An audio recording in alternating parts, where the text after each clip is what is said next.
ağalarың. Былтыр toylarda шақырып үлгі көрсеткен. 74 жігіттер орындарынан тұрып қойсаңыздар. Шапалақ ұрып қойыңыздар ағаларың. Гүрілдетіп былтыр той істеген сендерге үлгі көрсеткен. Рахмет. Одан кейін өздерінен кейінгі келесі жылы 10 жылдық істейтін 93-тің түлектері келіп ағаларының тойын көріп отыр, үлгі алып отыр. 93 орындарынан тұрып қойыңыздар.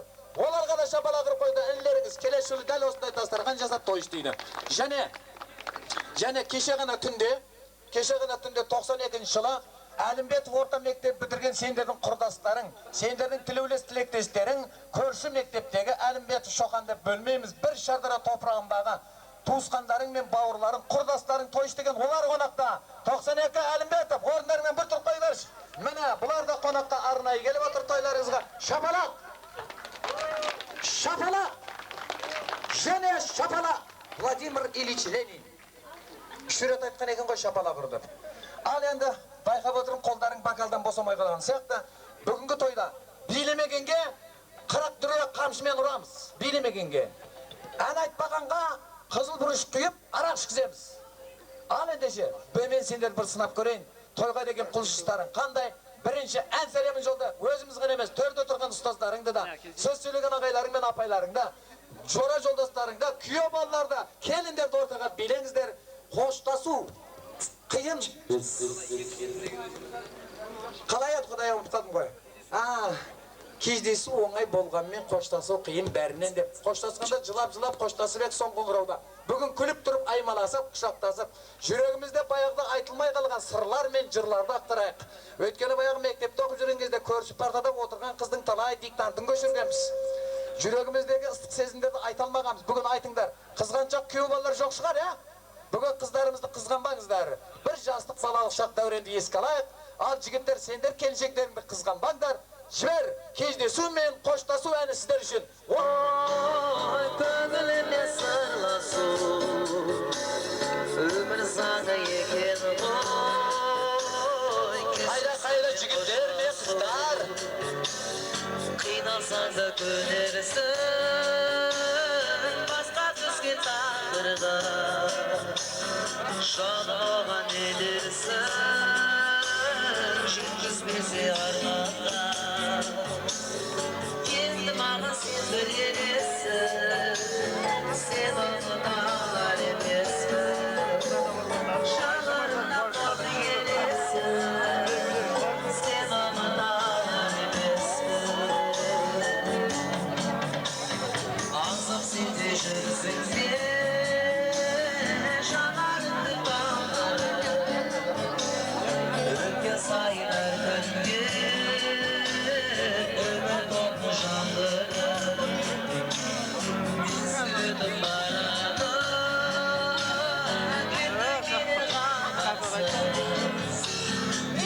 сызап жанына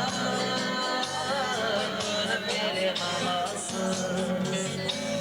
Енді маған сен бір елесің, сен ұмыталар емеспін. Жанарымда қалды елесің, сен ұмыталар емеспін.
Ayşe apaylar sendерден кийме биологиядан берген ғой.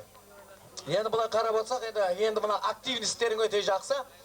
Тойдың аяғына дейін сондай болады деген ойдамыз. Бүгін енді жаңа айтып жатырмын, бүгін той ән, әзіл, қалжың, би. Биден конкурс болады. Кілем тігіп отырмыз. Жаңа айтып отырмын ғой конкурстардан.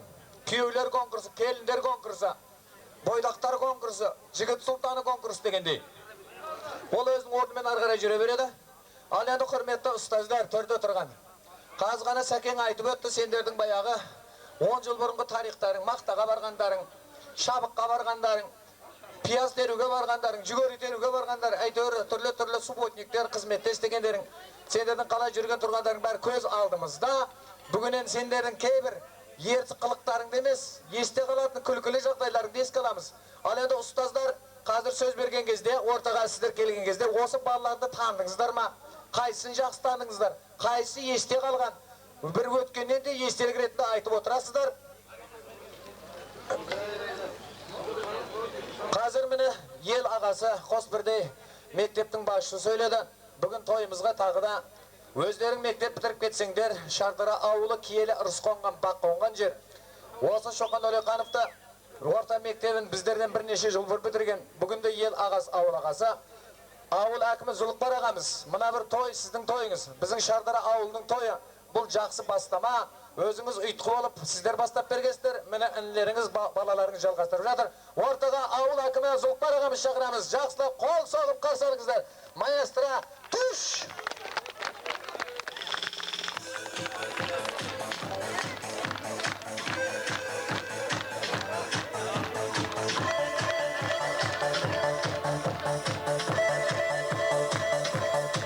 Мен байқап отырмын мынау екінші үстел. Өтте жақсы шапалақ ұрып жатыр. Молодец. Мен үстелмен жарыстырамын. Екі үстел, пока бірінші орындасыңдар. Мен бір көрейінші тағы да үстелдерін. Шапалақ, тағы да бір көрейінші. Міне 92-ні жігіттері мен аруларына ел ұқсап. Өйткені ел ағасы, ауыл ағасы осы Шоқанды кезінде 6 медальмен бітірген ел ағасы Зұқан түрі.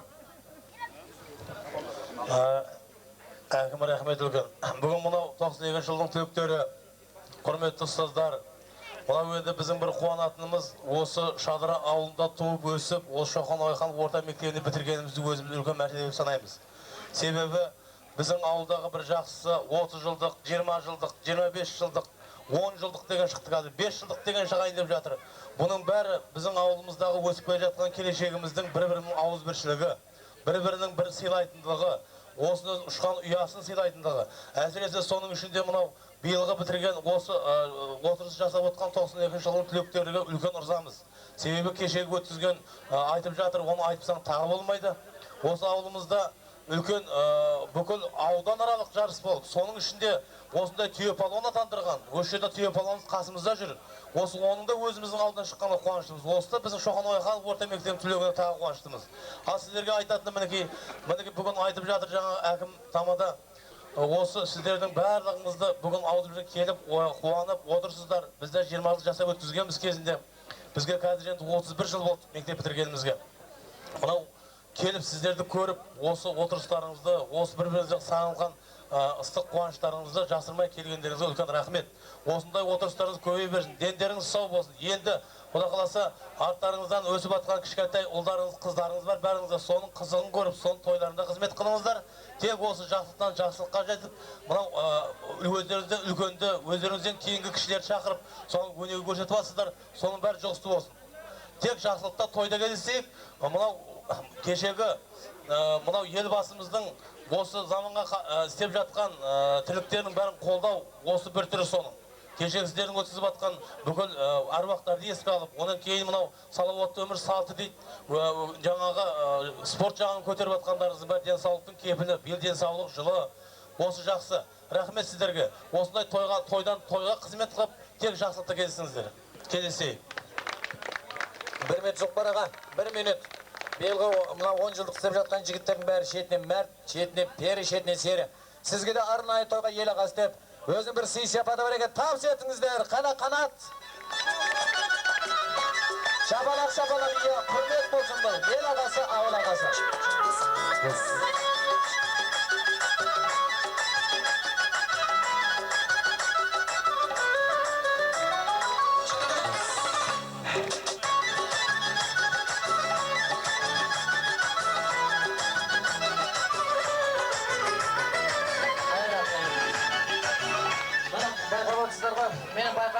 Өшеле барлықтарыңның кішкентай бала кездеріңнен көз алдымызда өткендіктен бәріңізді танимыз. Барлықтарың қылықтарыңыз көз алдымызда. Өшеле адам танымаста өзгергендер де бар екен. Қатты өзгергендер. Мына мысалы өзіміздің қанат өзін жездесіне шапан жауып жатыр. Жақсы көреді ғой жездесін, ә? Неге сәкенге жаппайсың, ә? Қараш мені қалай өзгерген. Аяғда майысып жүретін еді, бұл күнде мені нағыз жігіт ағасы, ауыл ағасы болып қалған. Қанатқа да шапана құрып қойды. Мен қатты өзгергенде таңғалып отырмын. Өз байқап отырмын, небір қыздар отырасында бәрі де өзгерді. Тамақ тарта бергіздер. Ал енді бір керемет тост болғалы тұр. Тамақты тұра тұр, содан кейін бірақ тартайық. Қазір бір керемет тост. Әдемі тілек болсын. Ал құрметті 92-нің түлектері. Сендер бастарыңа ақ бантик байлап, жігіттер бойлары кішкентай ғана. Бантиктерің әдемі өздеріңе жарасып, ең бірінші анаң мен атаңның, әжең мен апаңның қолынан ұстап мектептің табалдырығына бірінші барған кезде алдарыңда аналарыңда күліп жайраңдап бірінші қарсы алған, сендердің бастауышта бірінші классқа барғандағы ұстаздарың. Бүгін ол кісілерде өздерінің осыдан 10 жылғы өмірін еске алып, осыдан 10 жыл бұрынғы өздерінің жастық шақтарын еске алып, сендерді қандай екендерін көз алдарында елестетіп отқан шығар, қазір телевизордан көргендей болып. Ал ендеше, осында міне бастауыш класста алғаш сендер мектепке барған кезде бірің әкесінің, бірі әжесінің еркетайы, бірі атасының бауырына басқан баласы дегендей, ерке тотай балаларды азамат қылып, білімнің баяндылығы бастаушты деп сендерге бірінші А деген әріптен бастап, мен адам болдым деген, я деген әріпке дейін үйреткен алғашқы ұстаздарың.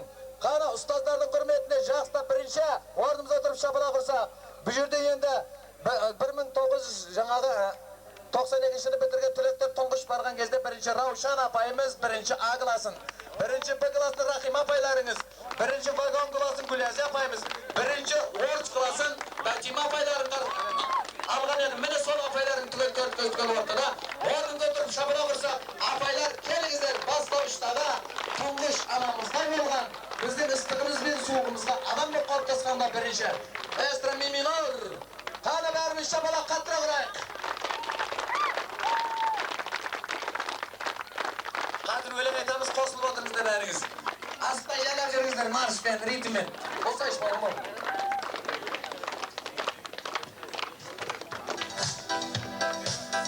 Қайда шапалақ, міне келатыр. Ұстазым менің, ұстазым, өзіңнен өткен өтіш жазам, қалдырған ізің мәңгілік, жанымда тұрар жаңғырып. Ұстазым менің, ұстазым, бәріміз, ұстазым менің,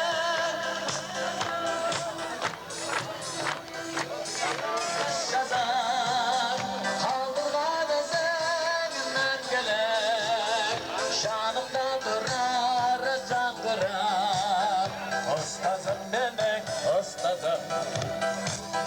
Достар, жүрсің қайда жаз, бірге ғой жанымыз, еске аласты осындайда, ел шырқайық бәріміз, ел шырқайық бәріміз. Қайда аналарға не болған? Қаш! Рахмет. Орыннан тұрып, мұна ұстаздар шыққан кезде орнымыздан тұрайық, ұмытпаңыздар. Осыдан 10 жыл бұрынғы, бұдан 10 жыл емес 20 жыл бұрынғы жастық шақтарыңды еске алыңдар. Ол кезде сендер осыдан 21 жыл бұрын апайларыңыз қандай еді?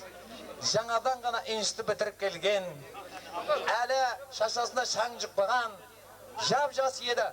Маңдайларына самайына бір ақтал шаш қосып берген сендер. Соның өтеуі болсын. Міне алғашқы ұстаздарың. Жақсылап тағы да бір шапалақ ұрып қойыңыздар, микрофонда сіздерге берем. Яғни ұстазым, ұстаз жолы қалтарыста бұралаң, сүрінсекте кезіміз жоқ құлаған, сан шәкіртке бақыт қана сұраған, сол шәкіртің азамат боп жүр аман. Бүгін міне алдарыңызда тағы да сол осыдан 20 жыл бұрынғы қабылдап алғандарыңыз, 20 жылдағыдай әрі бүлдіршін қалпында, пәк күйінде орталарыңызға келіп отыр. Микрофон сіздерде.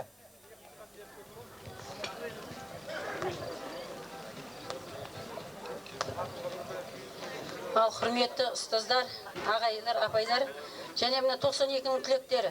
Тойларыңыз құтты болсын, тойларыңыз той қаласын. Иә, есімізде 82 жылы кішкентай ғана бүлдіршін болып, апаларыңды, әжелеріңді қолынан ұстап, мектепке алғаш келген күндеріңді еске түсіріп отырмыз. Сол сендер 10-ды бітірген кездегі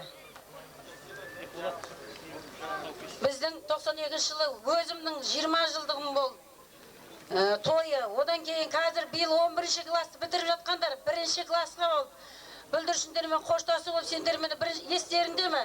Бірінші рет сендермен қоштасып жатқан кезде біздер бас қосып осындай тойымызды жасап жатқанбыз. Мінеге тойларымыз тойғыласып, міне биыл өзімнің 30 жылдығым болса, сендердің 10 жылдықтарың, олардың 10-шы сыныпты бітірген тойы, 3 тойдың өзі қатар келіп тұр. Ал сендерді сол қабылдаған кезде қандай жас дедік? Одан кейін сендер 10-ды бітірген кезде міне қазір қандаймыз? Өздерің еске түсіп отырған шығарсыңдар. Айналайын 92-ның түлектері. Байқап отырмын, біраз өзгерістер енген қыздар бар, балалар бар. Сендер мынандай заманда тапшылыққа қарамай, осындай дастархан жайып, ұстаздарды еске алып, алтын ұяларыңа және осы ұстаздармен бас қосып, жүз көрісіп, осындай қызмет жасап отырғандарыңа алғысымды айтамын. Рахмет, ризамын мен. Шынында толқып та кетеді екен адам. Сендер Шапалақ көріп отырыңыздар, апайларыңыз сөйлеп жатыр. Бүгін енді емін ерген отырып шапалақ бір класста сабақ түсіндіріп отқан жоқ, сендерге құттықтау айтып жатыр. Сондықтан жақсы шапалақ. Одан кейін рахмет апай. Қай бала, қай қылығымен есте қалған, қайсы көбірек есте қалған, кім жақсы оқитын, қайсы бұзық еді. Соның бәрін айтып өтіш, өздеріне еске түсін, күлсін. Қана жақсылап шапалақ ұрып қойдар, сендердің кімнің қандай екен сол кезде қазір еске түсіреміз. Ал оны енді әрқайсысына мінездеме беріп, әрқайсының қылығын айтып, енді ұялтып та, ол келгендегі нелесін айтпай-ақ қояйын. Барлығы өзіме бірдей. Анаға баланың 10 бала туса да қылығы мінезі бірдей көрініп тұрады. Сол сияқты менің осы балалардың барлығы жаңағы мінездерін бірдей деп есептеймін. Содан кейін менен мына отырған Асанбай, Нұрлан, бірінші сынып, екінші сыныпты менде оқып, үшінші сыныптыға келгенде Әлімбетке кеткен кезде бір апта бойы келіп есіктің алдында жылап отырғандардың есіңде ме? Естеріңде ме? Мен шайға емес, мен жолыма ғана өкпелеймін. Bir ауыз апай дастарханға барыңыз деп айтуға жарамадыңдар, айналайындар. Рахмет. 2 жыл оқыттым ғой, деген мен міндет қылмаймын. Бірақ мен сәл өзім не алып қалдым. Бір емес, 10-15 оқушыны кеткен. Шоқаннан сол кезде. Сонда жылап отырғаным, осы балдардың жылаған әлі есімнен кетпейді. Өздерім білмеймін, ұмытып та қалған шығар. Сәрсенбек ағай бәріміз қуып, сыныпқа кіргізбейміз. Ол жақтың директор келіп, әкетем деп есіктің алдында тұрып алады, есімізде шығар ағай. Міне сондай, енді айналайын 92-ның түлектері. Міне бүгінгі қазір жасымыз 50-ге кеп қалды ғой енді. Ол кезде қандай едік? Сендер бірінші классқа қабылдағанда 30 жаста едім. Қазір 50-ге кеп қалды жасымыз. Ал енді қазір бәрің бір жанұяның егесісің, отбасыларың міне және бала шағаларың 2-3-ден 4-ге барып қалды. Бастарыңа бас қосылып отыр, жастарыңа жас қосылып отыр, айналайындар. Не деймін? Сол Құдай біздердің жолымызды беріп, сол аман есен біз сияқты өсіп өніп немере көре беріңдер деймін. Қазір мен ол кезде 30 жаста болсам, келіншек кезім болса, қазір 9 немерем бар, әжемін. Құдайға шүкірмін. Сендерге де мына бұтақ жайып, бұтақ жайған бәйтерек деп бұтақтарын жая беріңдер. Сендердің Құда қаласа 2002-де 10 жылдықтарың болса, одан кейінгіде 2012-де 20 жылдықтарында да осылай бас қосайық, тойларың тойғыласын. Тек сендерге тілейтін денсаулық, ұзақ өмір және бақыт тілеймін. Тек жүздерінен қуаныш арылмасын. Шапалақ қайда, шапалақ? Бүгін ешкімнің ана қалағын айтып ұялтпаймын деп мына балалар жаман ұялттыңыз ғой сіз. Енді Сәрсенбек аға екеуміз мектептің алдынан қуып жіберсіңдер, оны не алып шақырады? Молодец, шақырмаңдар. Тойға шақыртудың алып қалуым керек еді. Рахмет, оларға өкпе жоқ, әзіл ғой, наз деп түсінеміз енді. Әжептер мақта кеп таста жіберген зият бар. Дегенмен, сіздікі бірінші Б класс еді. Qara Rahim apayдың klassында оққан балдар орындарына тұрмаш көрейік кімдер екен. Танисыз ба кім екенін. Қана бірінші па. О, кілең қара қыз бен сары бала ғой. Шапалақ қойды. Мына екеуі де тұрды. Айналайындар. Бұларға өкпе жоқ. Өз Әлімбек орта мектебінің тарихында бірінші рет 10 жылдық істеп отыр екен. Кемшілік көп болады. Кемшілікпен қарсы аламыз. Отыра беріңдер, рахмет. Ал енді микрофонды. Келесі 20 жылда ескереме деп айтып жатқанбыз ғой. Ол кезде бұлардың бәрі миллионер болса керек, ол бәріміз бүкіл шардаран шақырады ол кезде. Ал енді микрофондарға қарай ұзатамын. Бойына қарап береміз ба, ойына қарап береміз ба? Ал енді құрметті ағайындар ортада тұр екен. Осында жаңа бірінші орыс класс дейді ғой, ол кезде орыс класс бар еді. Сол орыс классты қабылдап алған Бәтима апайларыңыз сонда институт бітіріп келген, жаңадан ғана келген, жап-жас мұғалім еді.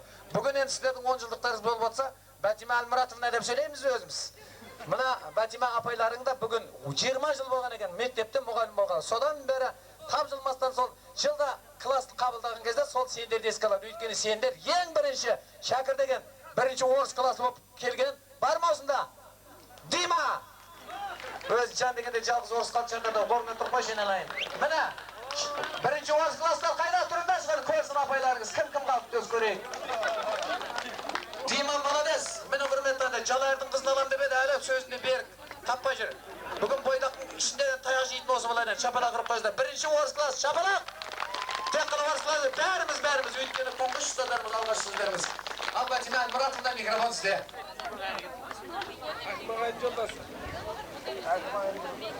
Құрметті осы бүгінгі тойға жиналып отырған 82 жылғы мектепке қабылданып 92 жылы бітірген түлектер, төрде отырған қонақтар, ұстаздар. Мына бүгінгі той үлкен себеппен болып отыр. 10 жылдық кездесулерің жаңағы құтты болсын, дендерің сау болсын. Барлықтарың семьяда бақытты болыңдар. Байқаймын, балдардың ішінде бойдақ балдар көп екен, бойдақ қыздарымыз да бар екен. Мына 10 жыл уақыт деген өтіп бара жатыр. Жаңағы сендердің бойдақтардың семьялы болуына тілектеспін.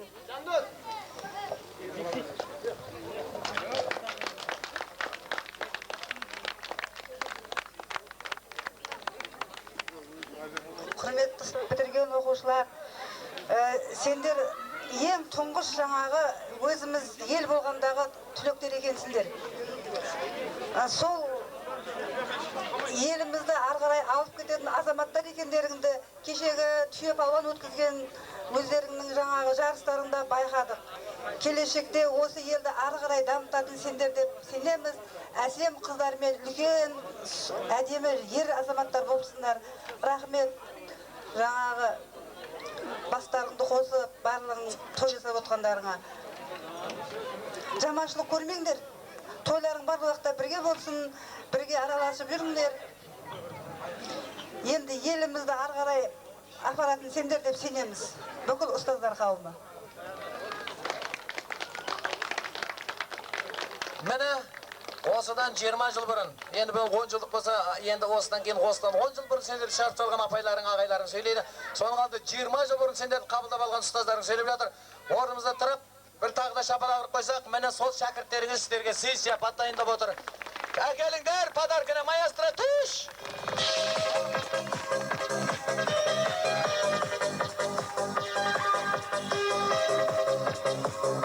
Жігіттердің осы шығар өскені. Балалығым болса ұстаз кешімен әріп. Ал енді, қайда жаңа подаркы берген? Батон, Ерлан. Мұна подаркысын апар орындарынан қойып қойыңдар да, қазір осы апайларыңызбен ортаға шығып, барлық жаңағы осындағы енді 4 класс қой. Бүгін енді 3 класс болып бітіргенсіздер түгел ортаға алып апайларыңмен бір жастық шақты еске алып билеңіздер шығана. Bir biberek, ұстаздарыңды келіңдер ортаға алыңдар. Тағы да бір жастық шақты еске алыңдар. Жібер маэстро, апайларың ортаға билейлі өзің шәкірттері.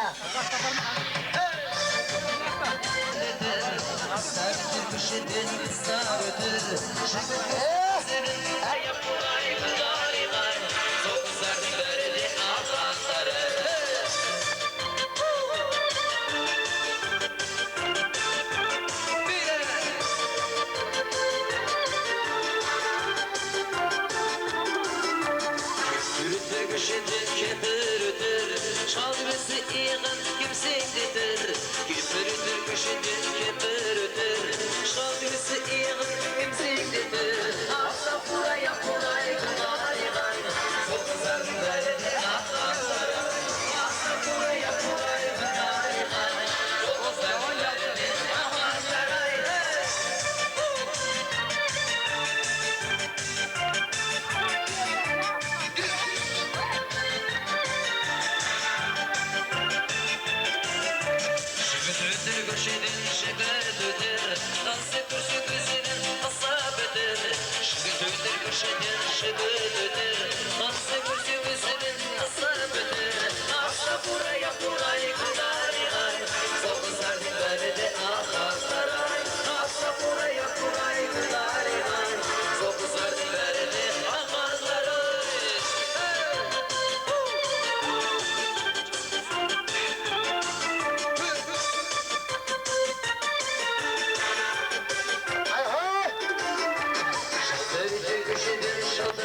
şallar ötür Kimse zaman sitan ötür Asla buraya burayı güzel gay Çok güzellerle ağlar Asla buraya burayı güzel gay Çok güzellerle ağlar Asla buraya burayı güzel gay Çok güzellerle ağlar Asla buraya burayı güzel gay Çok güzellerle ağlar Asla buraya burayı güzel gay Çok güzellerle ağlar Asla buraya burayı güzel gay Çok güzellerle ağlar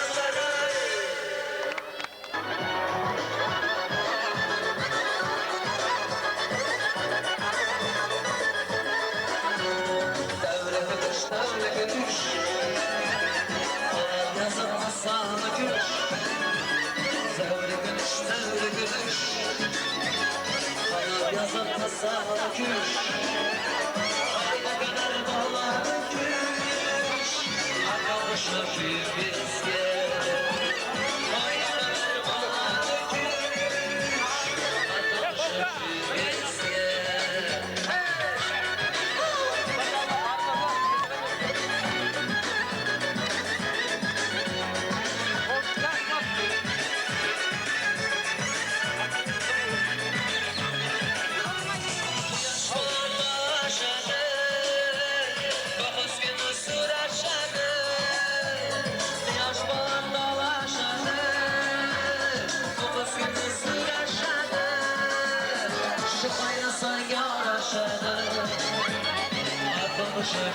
bizge Şu aynasan yaraşadı Atmışır bizge Tevdeki düş, tevdeki düş Kanat yazarma sağla küş Tevdeki düş, tevdeki düş Kanat yazarma sağla küş Ayna kadar bağlar küş Atmışır bizge Ayna kadar bağlar küş Atmışır bizge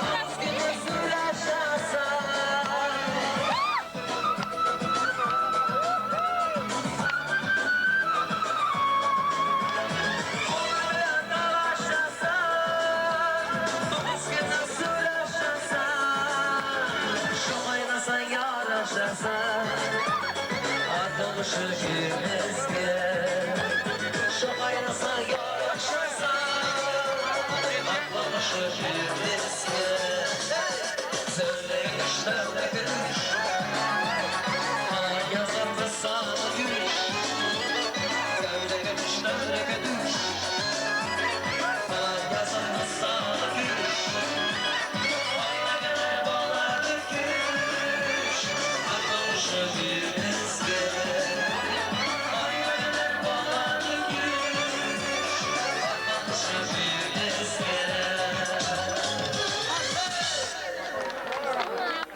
Sonau Kırgızistan'dan gelgen Bota karındasımız tamaşa beyledi. Және көрші мектептен келген Нұрлан Баратов. Одан кейін алдыңғы толқын ағалардан Сапар Айтөрев. Ортаға келіңіз. 4 кісі. Бота. Келші, айналайын Бота. Sonau Kırgızistan ең алыстан келген қарындасымыз, кластасымыз. Қолда кел Бота. Сапар Нұрлан Баратов. Әлімбетов. Ұйымдастыру алқасының төрағасы болған, кеше бұлар тойын өткізді, шапада құрып қойды. Керемет. Әлімбетовтың тарихында алтын әріппен жазылатын тұңғыш тойларын өткізді. Өткені бұрынғы тойлары мектеп интернатты бітіргендердің 20 жылдығы, 10 жылдығы. Әлімбетов орта мектебін бітіргендердің 10 жылдығы тарихта бірінші рет болған екен. Оларды ұйымдастырған мына сендердің құрдастарың. Шапада құрып қойыңыздар. Баратов, Нұрлан, кел ортаға. Подаркіміз. Мен ботаның жақсы билейтін білемін. Бота білетін жар есінде шығар. Ботаға айналайын, бота маған баригалға билеп берші, ансамбльге алам десем, азаннан кешке дейін билейтін еді үйге айналайын. Міне енді елдің бір әжептәуір қызы болдың. Сонау Қырғызстанда Асқар Ақаевтың келін анау мынау емес. Шапала қырып қойыңыздар, айналайын. Міне орамалтан болмайды, жол болады деген өзгермеген сол күйі ғой. Ал Сапар алдыңғы толқын ағалар былтыр гүрілдеп тойын істеген бұларда. Бүгін міне бауырларың тойына ағалықпен келіп отыр, тойдан шапан деп қабылдайсыз. Баратов, сізге арнайы өзіңе подсвет шалаңгіні мінген кезде шаңқытып жүрсін деп әдемі көйлек береміз. Ана билеген парыңызға әдемі орамал. Той көріңіздер, тойға жетіңіздер. Қонақтарды құрметтейміз. Ал енді кластастар енді кілемді билеп тұрып жеңіп аласыздар. Рахмет. Ал енді ботаның биін көресіңдер, баригалды көрсетеді сендерге қазір. Билейміз. Ал рахмет сіздерде. Жағасыңыздар, тамақ тартылып жатыр екен. Жақсылап тұрып. Күйеу балалардан жеңіс. Тұр орнынан, ой, жетісестердің күйеу балаларсы орнынан тұрсай, берге бер. Жағында асабаға.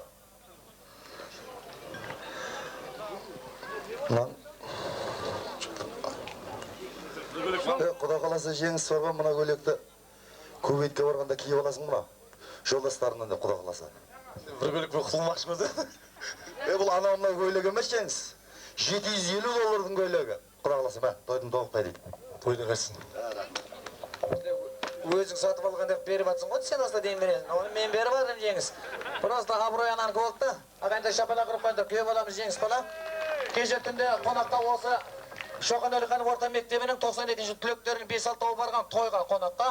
Сол кезде Нұрлан жақсы бір подаркысын осы күйе балаға подарк етеді. Бұл ұялғаннан оған 500 теңге қыстырып тағы да береме деп демейді жатыр. Ал бопсын енді. Жеңіс, оны өзімізге сақтайында. Бұл енді мәрт күйе балардың ішіндегі осы болады мұны оз атына. Ал сонымен әзілің жарасса, өстеп бір-бірін құрметтегенде жақсы. Бұл енді Омар көкемнің немересі. Балас десек те болады ғой. Балас дейін десем бірлік көкемнен қорқам. Енді осында сер жігіт түнде алған шапаның бәрін жұртқа таратып берген, жыртып. Ал енді міне алғашқы ұстаздарыңызды көрдіңіздер, алдарыңызға тамақ тартылды. Осы дәмді тамақтың алдында дәмді де мәнді бір әңгіме болсын, артынан әнін биі болсын. Сондықтан мен ұзағырақ сөйлей деп айтайын оларға, бір сабақ өткізейін, сендер сорпаларыңды асықпай нан турап ішіп алыңыздар. Ал енді бүгін тамақ көп, білесіздер. Ана түйе палуанға түйе сыйлап отқандар, тойға келгендердің өзіне бір ат мінгізіп жіберген 10 жылдықтың жігіттері бүгін енді білесіздер ғой, 2 жылқы 4 қашар, 5 бие сойып отыр. Қазы қарта жал-жаяның бәрі жетеді, тамақ 5-еу. Біріншіге первый, екіншіге второй, үшіншіге третий, төртіншіге Анкл Бенц, бесіншіге Галина Бланка Бүлбүл деген тамақ. Галинаның өзі келіп істеп жатыр, қазаның басына бар, көріңдер, сенбесеңдер. Галина деген дәу келіншек екен, келіп істеп жатыр. Бұрқылдатып қайнатып жатыр. Ал енді мына 92 жылғы түлектер. Осыдан 10 жыл бұрын мектептен ұшқан кезде сендердің ыстықтары мен суықтарыңа күйіп, небір қылықтарыңды жасырып жанынан күйіп жүрген, жада сәкең айтқандай, класс жетекшілеріңіз келіп отыр, менен сол кісілерді ортаға шақырайын. Өйткені олар үшін, апайларыңыз бен ағайларыңыз үшін сендер өте ыстықсыңдар. Олардың да алғашқы тұңғыш мектеп бітірген түлектері сендерсіңдер. Өйткені мектепке келіп бірінші түлектері, бірінші класс алып, бірінші қолынан ұшырған өздерің боласыңдар. Мен енді ортаға Әсия апай, сізді шақырайын. Бибайша апай, Күлайша апай, Марат мырза. Ортаға келсе, қан орнында тұр, тағы да бір шапала қырып қойсын. Сендердің ыстықтары мен суықтарыңа кейін мақтада жүрсем мақтада. Қашанда мақтап жүретін, жамандықтарыңды жасырып, жақсылықтарыңды асырып жүрген класс жетекшілер, келіңіздер ортаға. Әсия апай. Ол кісілерге қолдан ұшқан шәкірттері. Бибайша апайымыз. Ол да бірнеше класс қолдан ұшырған, соның ішінде ерке, есте қалатын өздері. Күлайша апай. Ол кісі де мектепке келіп сендерді апай қолдан ұшырған. Марат ағай. Ол да ешті бітіріп келіп, нағыз мұғалімдіктің нағыз шыңдалып жатқан кезде сендерді қолдан ұшырған мысалға. Бибайша апай келеді, шапала қырпайыздар. Мені көріңіздер, 92 жыл мен қазіргі жылда 2002-ні салыстырып көріңіздер. Өзгерген ба, өзгермеген. Бүгін сіздерді көріп, тағы да 10 жасқа жасарды ғой. 10 жасқа жасарды. Бүгін енді қыздың жасын сұрама, қыздың жасы 18 болса, мені 10 жасқа кетсе, енді 8 жасар болып тұр. Ал тағы да алдарыңызда сол өздеріңіздің ыстықтың мен суыңа күйген 10 ана мектеп бітірер кезде класс жетекші деген әр класстың, әр шәкірттің сырласындай, досындай, тіпті қамыққанда анасындай, әкесіндей ақылшың болып кетеді. Міне сол ақылшы да сырластарың, апаларың десек те әпкелерің, сырластарың, ортада класс жетекшілерің. Жақсылап тағы да қол соғып қойсаңыздар, микрофон сіздерде.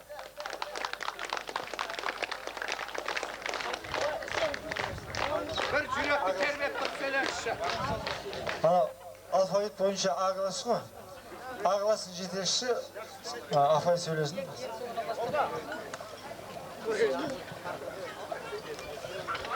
Мына құрметті қонақтар, құрметті 92 жылдың түлектері.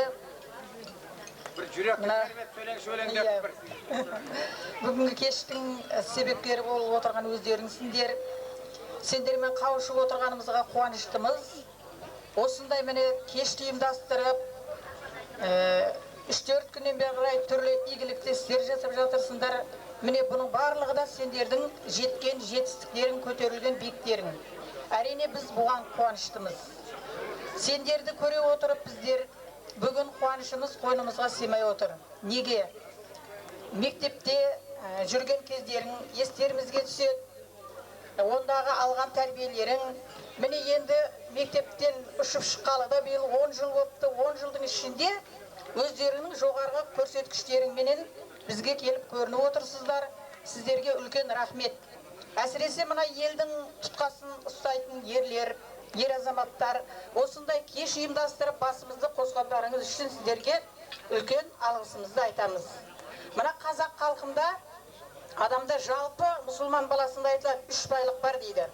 Бірінші байлық денсаулық, екінші байлық ақжаулық, үшінші байлық онсаулық дейді.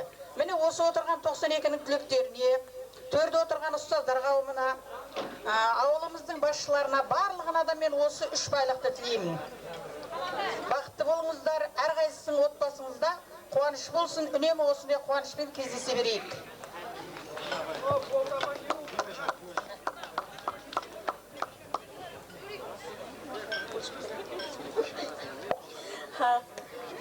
Құрметті отырған қонақтар және мына менің 10 жылдық түлектерім, қуанышты тойларың құтты болсын. Сендерге зор денсаулық тілеймін. Өздеріңнің алға қойған мақсаттарыңа жете беріңдер, ынтымақ бірліктерің арта берсін. Осындай тойдан тойға жетіп, 20 жылдық бар және басқа да қуанышты тойларың бар. Үстіп, жүздесіп, кездесіп, ойнап, күліп жүре беріңдер. Мына осындай тойды ұйымдастырып отырған мына жердегі ер азаматтарға, қыздарға рахметімді айтамын. Енді не деймін енді? Осылай қауышып, жүздесіп, ойнап, күліп жүре берейік. Рахмет. 10-шы вагон классы шапалақ ұрып қойыңыздаршы, менің классым. 10-шы В классы. Рахмет. Ал құрметті ұстаздар, құрметті Мұхтар Әуезов Шоқан Уәлиханов атындағы орта мектепте мен химия және биология пәнінен сабақ бердім. Бірнеше жылдар істедім. Сол 92 жылы мен осы 75 жылғы туылған оқушыларды шығарып салғанмын. Не дейміз? Алғашқы институт бітіріп келген кезде жалпы алғашқы істеген мектебім өте ыстық болады. Мен сол осы Шоқан Уәлихан мектебін әлі өзім сондай жақсы көремін. Өзіме сондай ыстық. Кей кезде өзімнің мектебімде жүрген кезде осы кісілерді әлі де айта жүремін. Әсіресе маған әкедей қамқорлық жасаған мына жерде өзімнің Мүтәлип ағайыма да үлкен рахметімді айтамын. Сол үшін ағай үшін қол шапалақтап қойыңыздаршы. Не дейміз енді? Ал сіздерге осындай той құтты болсын, той жұғысты болсын. 30-ға келіп орда бұзар кездеріңізде мына кереметтей той өткізіп отырсыздар. Сіздерге арнап бір шумақ өлең оқығым келеді. Бірде қалып екі оттың ортасында, кейде аямай азапты тартасың да, дүниенің дүние болып тұрғандығы махаббат пен мейірім арқасында. Барлықтарыңызға махаббат, қуаныш, мейірім тілеймін.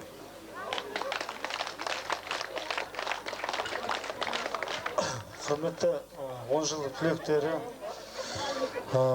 бүгінгі тойларыңыз құтты болсын.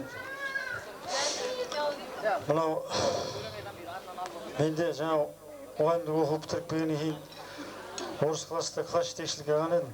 5-ші орыс класс. Содан 9-шы классқа дейін алып бардым. 4 жыл класс жетекші болдым. Ары қарап Күләш апай алды соңында. Ал енді 75-ші жылғы оқушыларымызға жаңағы 6 класстан бастап бітіргенше сабақ берген едім. 6 жыл. Сондықтан көп араластық. Осы 75 жылға туылған азаматтармен осы мен және осы апайлар, ағайлар өте көп араластық. Мақтада да болдық бірге. Өзімнің орыс қаласым өзіме өте ыстық көрінеді. Жаңа Аким ағай айтып өтті, алғашқы қарлығаштарыңыз деп. Ең алғашқы қарлығаштарымнан. Русский класс, правильно говорю, да? Ну-ка, поддержите меня. Дұрыстырыз. Рахмет. Ал енді осылай тойларыңыз тойға болса берсін.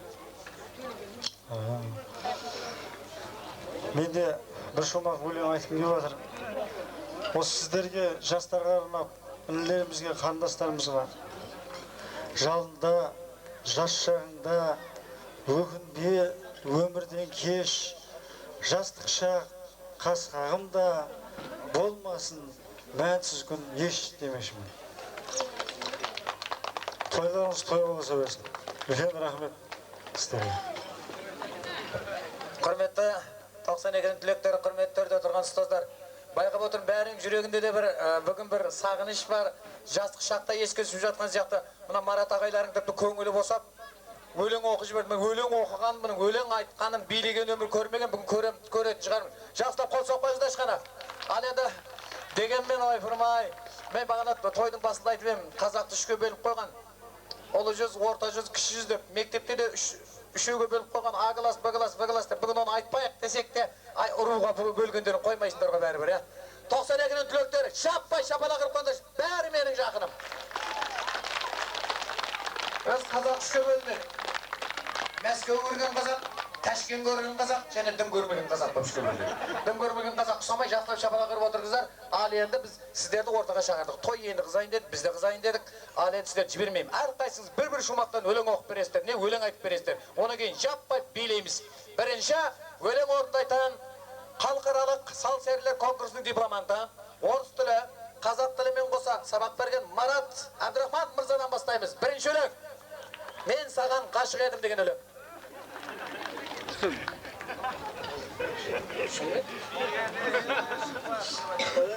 Мен кейін айта берейін, апайлар бастасын онда. Мақыл, мәке, мен сен қасыма кел, мен саған өлең үйретемін, менің үстеліме бар. Ал ондай болса, апай сізден бастаймыз. Енді бұл бүгін кездесу той. Ол өлең оқушылар туралы, мектеп туралы, әйтпесе бір шәкірт туралы. Молданың алдында тұратын шыбығы көк солқылдақ. Шыбықты емес, мына құрметті шәкірттер, сіздерге мен сол қоңырауды еске салмақшымын. Сол әмменен кішкентай өзімнің мынау бітірген 92 жылғы түлектерім 11-ші А сыныптарына арнап кішкентай арнап айтпақшымын өлең. Бастай беріңіз. Қайда!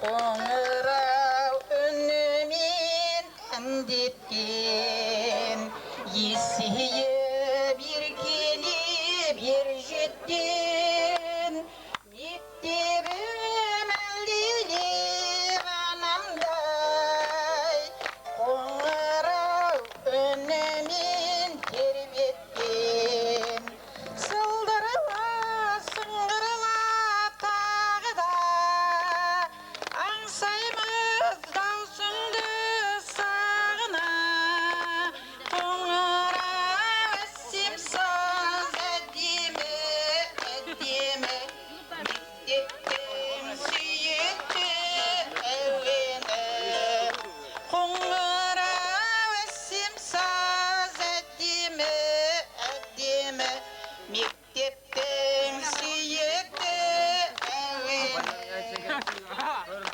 11 жыл оқыған мектепте 10 жылдан соң кездесіп отырсың сен көппен шәкірттер әлі талай асу бар асудан асыңдар асқақтап сен көппен шәкірттер әлі талай асу бар асудан асыңдар асқақтап сен көппен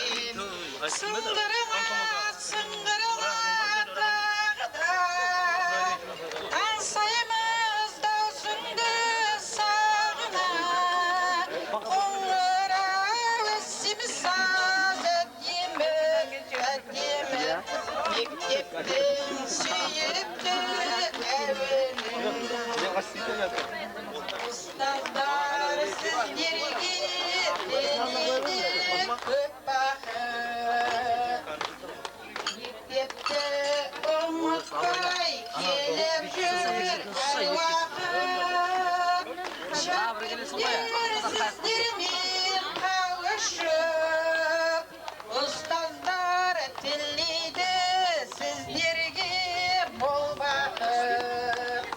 Sındırma dağda, hamsayımızda sundu sağına. Onlara simsaz etdimi, yektettin suyukti evini. Baktı olunuzlar. Biz A klass, B klass, B klass demeymiz o sizin klassınız qaysi edi? Bәр әнші шығар сіз сияқты. Қайда? Қайбір шабала құрып қойдыңыз қайда? Дауыстары сіздің даусыңыз сияқты қарылып қапты онда. Әжептәуір даусыңыз бар еді, мен жақсы білемін сіздің өлең айтатыныңызды. Білмеймін да Мәдіқан көкем сізді мақтаға сап қойған ау деймін. Даусыңыз сәл қарылып қапты. Мәке, енді бұны апайды жақсылап баптаңыз. Енді 25-не дейін күніге той, апайдың даусы керек бізге.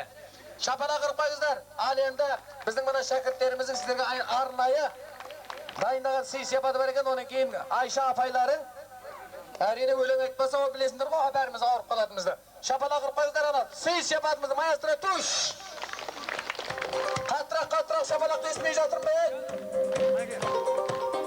Марат ағайға шапан.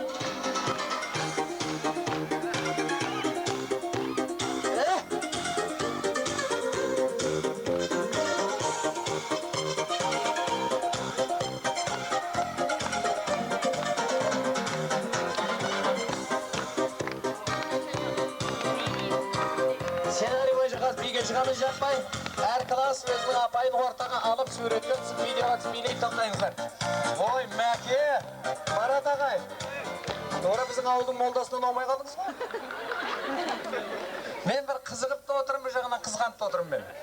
Өйткені, мен де 9 жыл мектепте мұғалім болдым, бірақ бір класты алақанымнан ұшырмаппын.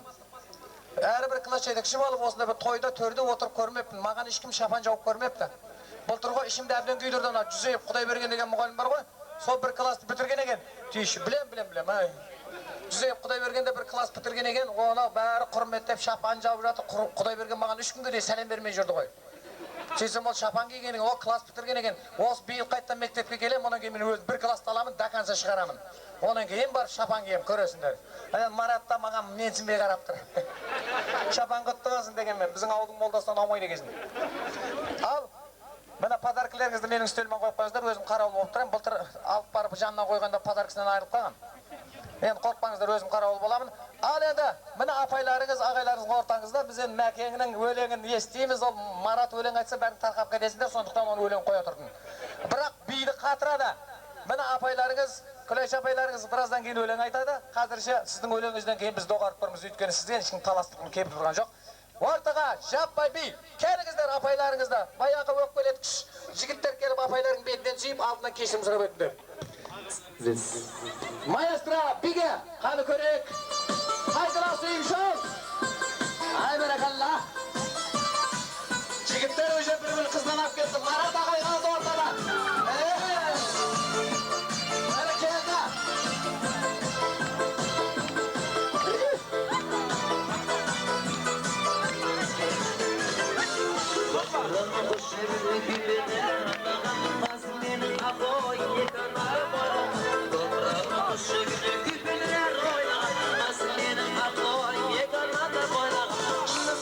Çukur hayal bir ay, hadi oğul olur, ömür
şatlığından birge Yetmişse batradı kötülüğünden birge Dönüşse şakradı şatlığından birge Yetmişse batradı kötülüğünden birge Şurasmasın açı durur hayalına yanayım Bakılkından koyranı ömür konuşamayım Bakılkından koyranı ömür konuşamayım Şurasmasın açı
Onu Dүйшенбекова алып шықты, мен таныдым сразу. Дүйшенбекова, да? Дербісбекова. Дадан келеді точно. Ona кейін мынарда ең жақсы билеген призіміз бар. Мейрамбек Тансұлумен мейледі. Алдыңғы толқыналар Мейрамбек мырза ортаға. Ona кейін мына Дима. Өмір билеген көрмеймен бүгін биледі. Дима. Жалайыр кеу боласыз, кел ортаға. Дима, фамилияң кім еді сенің? Қозыбай? Қозыбайдың кісі деген ғой. Бала Диманы білесіңдер ғой, құрметті ағайындар. Бұл енді нағыз қазақ болып кеткен. Қазақтың ішіндегі адай. Қозыбайдың батасын алған. Адайдың ішіндегі құнан орыс. Приз, әкел. Дима саған Мерседес Бенз машинасы балыққа анаған шыққан кезде бізді алып жүресің. Димаға. Оны кен жаңа Мейрамбек Тансұлу екен кендер ортаға арнайы призіміз бар. Би жалғасады. Мейрамбек. Шапала құрып қойыздар. Былтыр тойды істеген алдыңғы толқына қалар. Осы тойымызда кешегі күресте белді спонсор болған. Шапала құрып қойыздар жасқап тұрып. Сізге шапан деп бір әдемі Тансұлу. Оған өзінің арнайы призі бар. Шапала құрып қойыңыздар. Ал енді би жалғасады. Жібер екінші биіміз. Тағы да билеңіздер. Дима билеңіздер.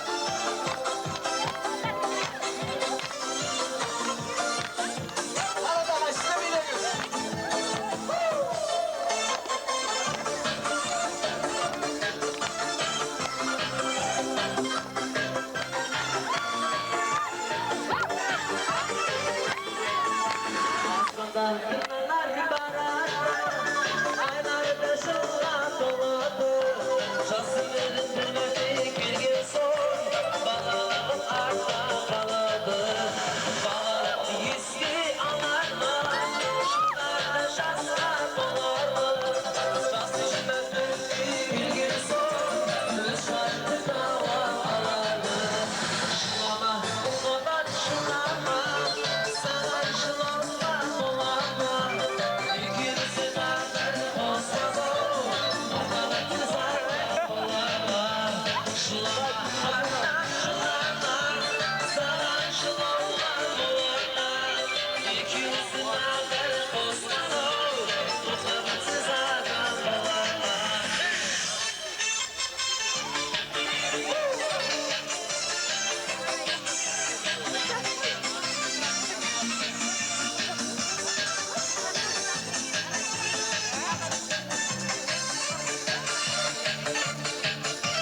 Eski şahsın boladı, birisi doya boladı. Şakama parma kırdaslar, doyda işip arsa boladı. Akşaslar bolardı, bir bakıda boladı. Söyle annesi terbiyedir, haydi oldu kızı boladı. Şılama, bak şılama, sana şılama bolama. İkimizi dağlar posmana, bu kılıcı sana bolama. Şılama, kardeş şılama, sana şılama bolama. İkimizi dağlar posmana, bu kılıcı sana bolama.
Bravo. Göçürde tamaşa bilegin. Kim edi bunu? Laf onun atın beni. Danyar. Bari biledik oğlu. Danyar. Bir baş yapaydı ustak yaşayın. Allah el senin bugün aşılığanında da. Bir bilegeninde bir körüp suyuşunu oturmuş. Akıl. Bir baş yapayı oramal. Hasanbay.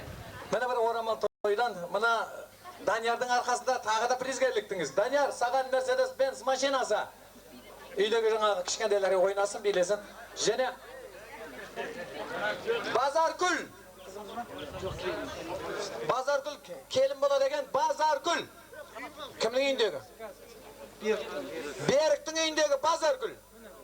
Айналайын, Базаркүл деген осы ма? Міне келін бала, рахмет. Өшеде жақсы билеген үшін сізге орамал береміз. Не істеу керек? Рахмет, сәлем салам деп ойлап қаптым. Бүгін тойда бола береді, бара бер. Рахмет. Жеңіс Бибісара. Күйеу баламызбен ару қызымыз ортаға келсін. Приз бар арнайы. Ал енді Жеңістің мәрттігін енді көрейік. Аны, Жеңіс Бибісара қолдан алып кел ортаға. Бибісара, Кличкас Бибіш. Шапалақ қайда естімей жатып, қызғанып отсыздар ма? Қызғанбаңдар. Өстім актив билесендер, бәріңізге де береміз приз. Шапалақ, шапалақ, және шапалақ. Орамал том болмайды, жол болады. Мені Бейбігүл саған арнайы Турциядан алынған. Ал енді бағана көйлек, ол енді біреудің көйлегі еді. Мынау специально саған арнайы алдырылған бандерлей деген көйлек. Жағасы 48, нормальный келеді саған. Ағайындар шапалақ құрып қойыңыздар, Жеңіс күйеу баламызға. Ең актив күйеу бала. Осы жерде той болғалы ыстығы мен суығына күйіп жүрген күйеу бала. Ал енді біз арғарай енді тойды жалғастырамыз. Тойда сөйлей бергенде қызық емес. Арасында әнде, бейде, ойында болу керек. Мен енді ортаға сценарийді өзгертем. Ал енді кеше Әлімбетов орта мектебінің 92 жылы бітірген түлектер той істеді. Керемет той болды. Бәрі актив, тамаша той болды. Ол енді тарихта алтын әріппен жазылатын шығар. Онда біраз тойлар болған, оның сценарийін оларда біліп отқан шығар. Бүгін оны өзгертеміз.